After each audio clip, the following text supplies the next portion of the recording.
బాల్య వివాహాలను నిరోధించడానికి ప్రతి పౌరుడు కంకణబద్ధుడు కావాలని Nizamabad junior civil judge Khushbu ఉపాధ్యాయ అన్నారు. బాలల భవిష్యత్తు భద్రతకు బాల్య వివాహాలు గొడ్డలి పెట్టు లాంటివని తెలిపారు.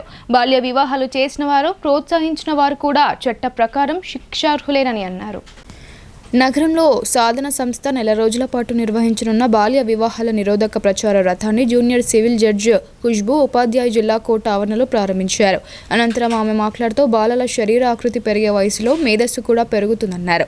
పెరిగే క్రమంలో విరిగే పనులు చేయరాదని, ఎదగనిద్దామని ఆమె పేర్కొన్నారు. బాలల భవిష్యత్తు భద్రతకు బాల్య వివాహాలు గొడ్డలి పెట్టు లాంటివని తెలిపారు. బాల్య వివాహాలు చేసిన వారు, ప్రోత్సహించిన వారు కూడా చట్ట ప్రకారం శిక్షార్హులేనని అన్నారు. బాల్య వివాహాలను చట్టం ద్వారా నిషేధించడం జరిగిందని జూనియర్ సివిల్ జడ్జి ఖుష్బూ ఉపాధ్యాయ అన్నారు. బాలల చదువుకే ప్రాధాన్యతనివ్వాలని, చదువు వారిని ఉన్నత శిఖరాలకు చేరుస్తుందని తెలిపారు. ఎదగని వయసులో బాల్య వివాహాలు చేయడం అంటే చిగురించే మొక్కలను చిదిమివేయడమే అని ఆమె అన్నారు. Chief legal aid council Raj Kumar subedar మాట్లాడుతూ సాధన సంస్థ ఒక మంచి ప్రచార శైలికి శ్రీకారం చుట్టడం అభినందనీయమన్నారు. ఈ కార్యక్రమంలో ప్రభుత్వ అధికారులు పద్మ, చైతన్య, సాధన సిబ్బంది మధుసూదన్, వినీష్, నిరీక్ష, జిల్లా న్యాయసేవ అధికార సంస్థ పర్యవేక్షకురాలు శైలజారెడ్డి, శ్రావణ్ కుమార్ తదితరులు పాల్గొన్నారు.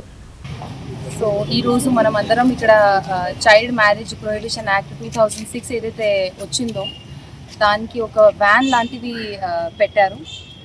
మీ అందరికీ తెలిసిందే చైల్డ్ హెల్ప్ లైన్ నంబర్ ఒకటి ఉంది మనకి చైల్డ్ మ్యారేజ్ రిపోర్ట్ చేయడానికి 1098.